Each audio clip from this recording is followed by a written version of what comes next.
What's up, JSQuad? Welcome Back to another reaction video. Back. We're about to kill. We're about to beat somebody up. Today. Violence is about to get into the scene. I don't support the violence, But but some people really deserve some good slap right now. Because on this thumbnail, I'm saying Jenny and Jimmy. Okay. Jenny horrible K-pop songs, but one. To be honest, this may just be like, what is it called? Clickbait. Sarcasm or something. Do you understand? Okay. Like he may not really. The person may not really mean. Might be trolling. Yeah. I hope so. Anyway. Okay, guys, if you guys are excited, smash like on the video, smash the subscribe button. Yeah. Yeah, we've got discussions, and let's just get right to the video. Yes, In sir. today's video, I'm going to be going over and talking about my least favorite K-pop songs. Okay, I will be how looking at least- most of these tracks holistically on a music aspect, as well as talking about overall production choices and compositional aspects. I know this video will be wildly unpopular due to the amount of big names mentioned, and that's okay. As long as you respect my opinion, I'll respect yours. We all have different tastes, and that's what makes K-pop interesting. There's absolutely no malicious intent behind this video, and I do love all the groups mentioned. This is just to encourage the discussion of music commentary within K-pop. You're more than welcome to follow along and comment your thoughts and opinions, and if you like this video, please don't forget to like, comment. Okay, now on to the video. Every is. Azon Japanese.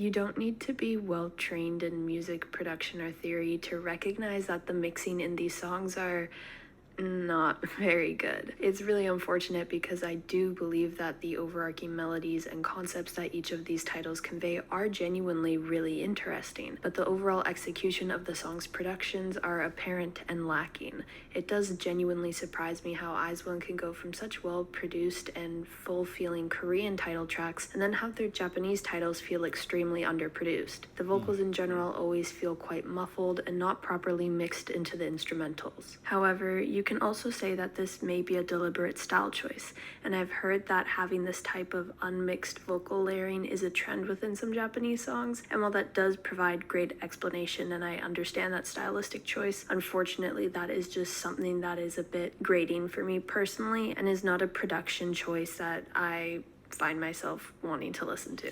Okay. To be honest, I don't listen to IZ*ONE. So yeah, I can't. Yeah. So can't say But much. I can't see much about that though. I don't know. With this song, Make it right. Is she joking? I'm making I'ma make it right. Oh, I can make it. Okay, let's see at one point.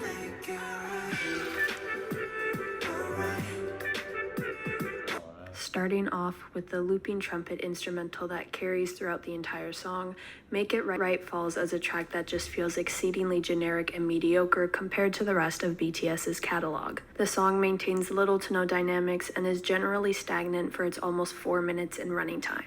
This simplicity in the instrumental might be something others enjoy, but for me, it feels borderline artificial and it feels like it was made just to get radio play, which again isn't inherently bad, but compared to the caliber of instrumental creativity BTS is capable of putting out, especially regarding their B-sides, this just kind of sounds like something you'd hear playing in an H&M store in my opinion, which doesn't surprise me actually, because looking at the credits, Ed Sheeran worked on this song and you can definitely hear his influence within it, but for me, he is just also generally not my style, so it provides further understanding. Oh, as to- your style is somehow.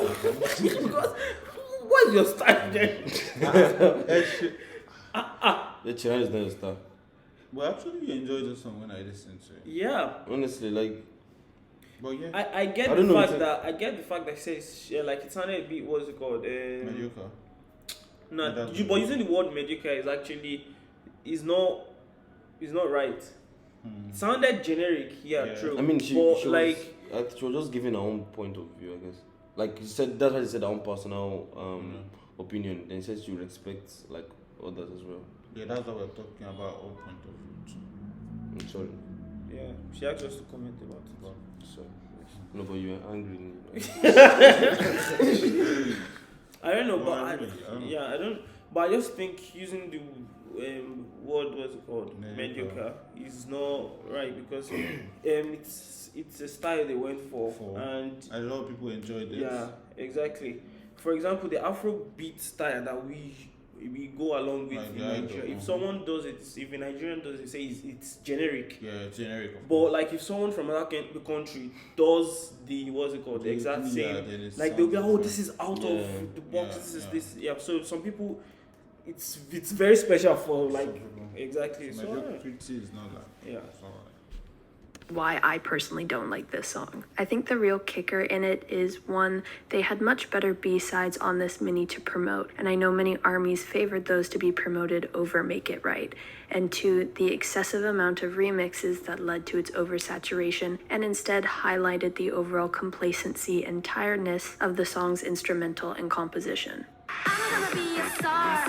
I'm gonna be a star. Where I'm Gonna Be a Star truly falls through is its over-reliance on the repetitiveness of its lyrics and structure, leaving for very little chance of replayability in the long term, which is really unfortunate because its instrumental has some really fun EDM new disco influence, but instead the campiness of its verses and chorus overpower a song that has a lot of potential. I wouldn't even say I'm the biggest stickler when it comes to lyrics for songs in general, but it's instances I like swear these I swear to God I was gonna say the same thing.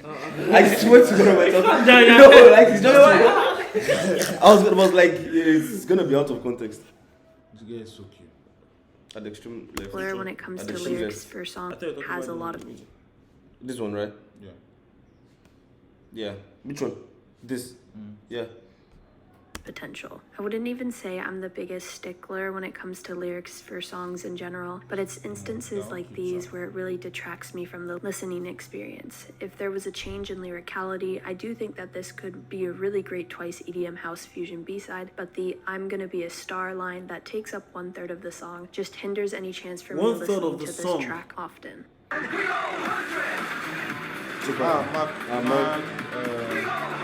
Two guys from EXO. I do genuinely love going back and listening to second-gen songs. They capture a certain music style that feels really unique to its time.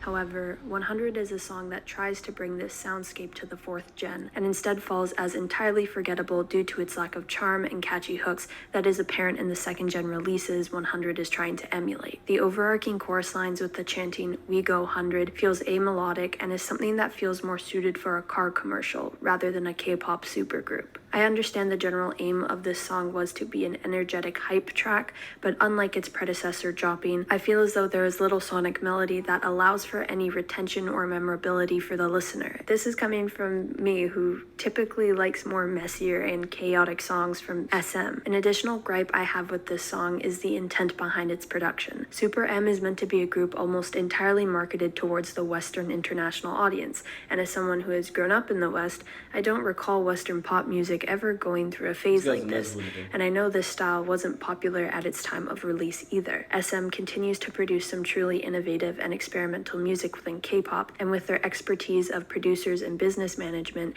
I just don't understand the marketing behind this and how their target audience aligns with this type of sound. With 100 as the promotional track, I was actually wondering if the rest of the album would be in similar vein. Super One, the first album, is actually a sonically extremely interesting and well put together album, and I feel like less people checked it out because of tracks like Dropping and 100 being the presented titles. I'm crazy over you.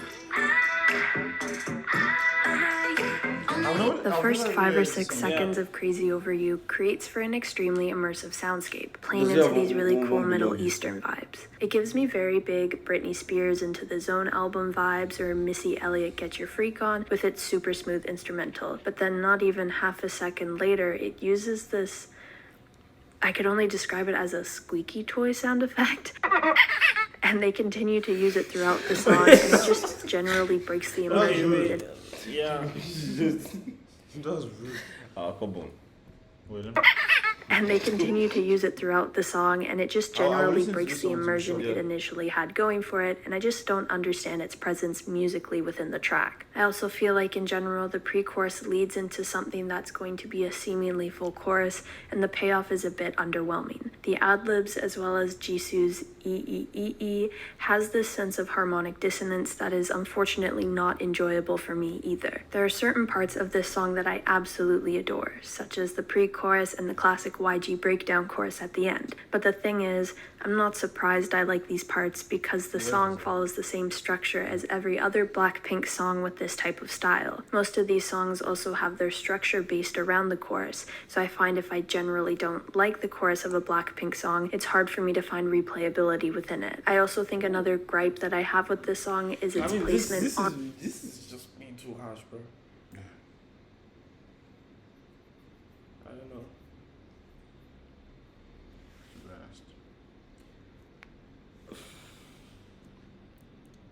on the track list within the album, and it just generally feels more so of a watered down version of How You Like That.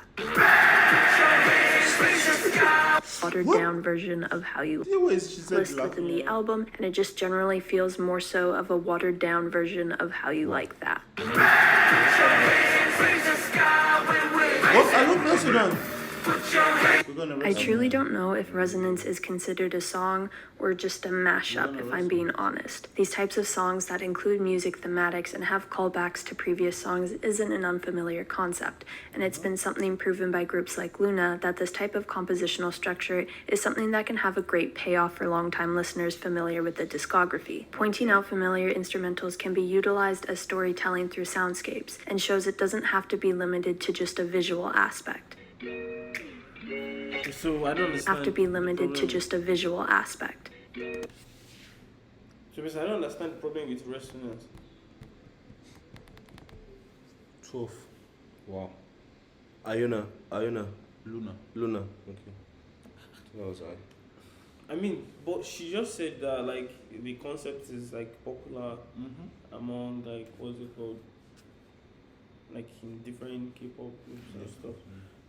But now you're saying you don't know whether it's a mashup or Maybe she feels like the song is like the style is too common or what? I mean doesn't I don't know, the her argument about that Resonance doesn't make sense. I'm sorry, because like people do this where like they make reference to their like maybe like a line in one of their previous songs or something like that. Like even Nigerian artists do it and stuff. Yeah, you know. So yeah. So I don't know. Well, I don't know. I really hope she's like a musician or something. Yeah, that's true. Because for her to be like condemning songs, like beautiful maybe songs. she's into production or something. Yeah.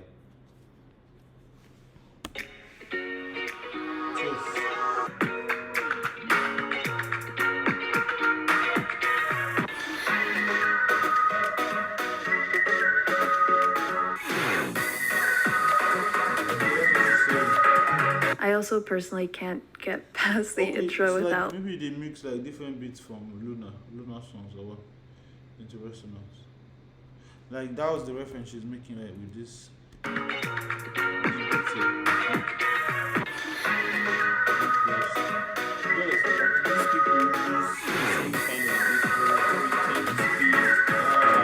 I also personally can't get past the intro without laughing a bit. I don't understand the current trend of like slowing down lines to an overproduced degree. I've seen this in other songs and I just don't really understand the appeal personally.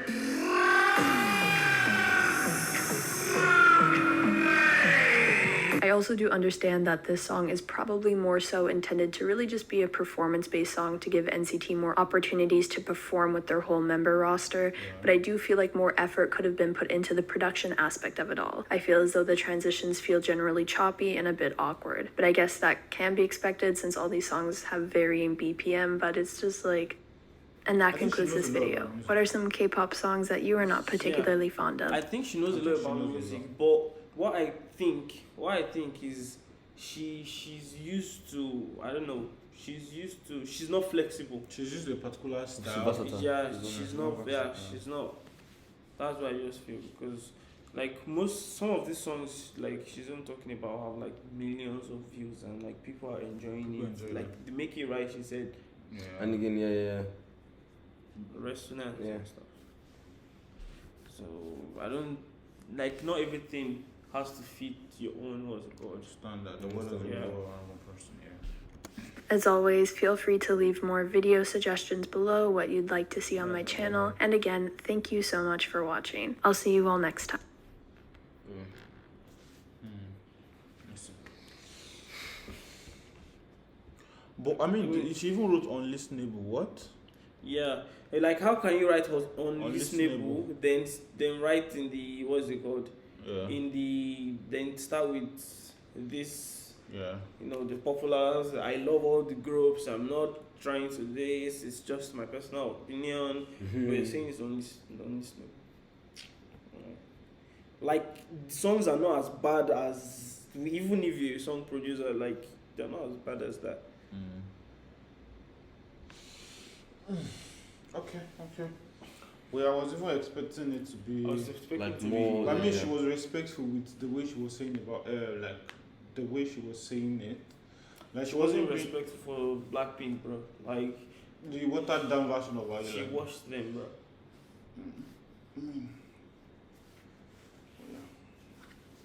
So guys, this is genuinely horrible K-pop songs. Let me do that. Exactly, genuinely horrible. That can is genuinely horrible. Maybe she used that K-pop for songs. she used it So for- just people to like watch. people would watch it. Alright guys, so if you guys would love to, so let's till we see next time, guys. Peace.